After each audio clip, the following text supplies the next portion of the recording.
নয়াদিল্লিতে ৭৬তম প্রজাতন্ত্র দিবসের টেবলু প্রদর্শনীতে অংশ নিয়েছে ত্রিপুরা। নয়াদিল্লির প্রজাতন্ত্র দিবসের কুচকাওয়াজ অনুষ্ঠানে ২৬টি টেবলু প্রদর্শিত হয় এই বছরে। সংশ্লিষ্ট রাজ্য ও কেন্দ্রীয় মন্ত্রকের সাংস্কৃতিক পরিক্রমা তুলে ধরা হয় টেবলুগুলিতে। সামাজিক ন্যায় ও ক্ষমতায়ন মন্ত্রক, আদিবাসী বিষয়ক মন্ত্রক, গোয়া, উত্তরাখণ্ড, হরিয়ানা, ঝাড়খণ্ড মহিলা ও শিশু উন্নয়ন মন্ত্রক, গুজরাট, অন্ধ্রপ্রদেশ, পাঞ্জাব নতুন ও পুনর্নবীকরণযোগ্য শক্তি মন্ত্রক, গ্রামোন্নয়ন মন্ত্রক, উত্তরপ্রদেশ, বিহার আর্থিক পরিষেবা দপ্তর, মধ্যপ্রদেশ ভূবিজ্ঞান মন্ত্রক, প্রাণীপালন ও ডেয়ারি মন্ত্রক, ত্রিপুরা, কর্ণাটক, দাদরা নগর হাভেলি এবং দমন ও দিউ, দিল্লি, পশ্চিমবঙ্গ, চণ্ডীগড় সংস্কৃতি মন্ত্রক এবং সিপিডব্লিউডির টেবলো অংশ নেয় প্রদর্শনীতে। ক্রমিক নম্বর অনুসারে ত্রিপুরার টেবলো ছিল ১৯ নম্বরে। প্রজাতন্ত্র দিবসে এবারের ত্রিপুরার টেবলোর মূল বিষয় হচ্ছে ভারতের বৈচিত্র্যময় সংস্কৃতিকে তুলে ধরা।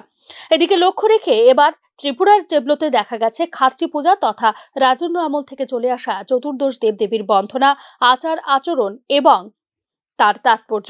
Base is the tableau from the state of Tripura, depicting eternal tribute worship of 14 deities in Tripura and sheds light on the Kharchi Puja.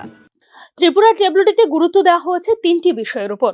পরম্পরা ও আধুনিকতার সংমিশ্রণ, টেবলো উপস্থাপনায় বাঁশ ভিত্তিক কারুশিল্প, আধুনিক প্রযুক্তির ব্যবহার, পারম্পরিক পোশাকে মডেল ও বাঁশের ফ্রেম ছিল যা হচ্ছে প্রগতির প্রতীক। বাঁশ ও বেতের কারুকার্যের মাধ্যমে উপস্থাপন করা হয় চতুর্দশ দেবতাদের। টেবলোতে ছিল হাবুমা অর্থাৎ ভূমি মায়ের পূজা ও সংশ্লিষ্ট সাংস্কৃতিক বিষয়গুলো। তাছাড়া পরম্পরাগত বাঁশ ও ফুলের কারুকার্য ও আধুনিক শিল্পকলার নিদর্শন তুলে ধরা হয় ত্রিপুরার টেবলোতে। টেবলোতে প্রদর্শন করা হয় পরম্পরাগত পোশাকে পুরোহিতের পূজার্চনা সম্পাদন। ত্রিপুরার প্রাচীন আধ্যাত্মিক ভাবধারা তুলে ধরা হয় ৭৬তম প্রজাতন্ত্র দিবসের রাজ্যের টেবলোতে, যা নজর কেড়েছে গোটা দেশের।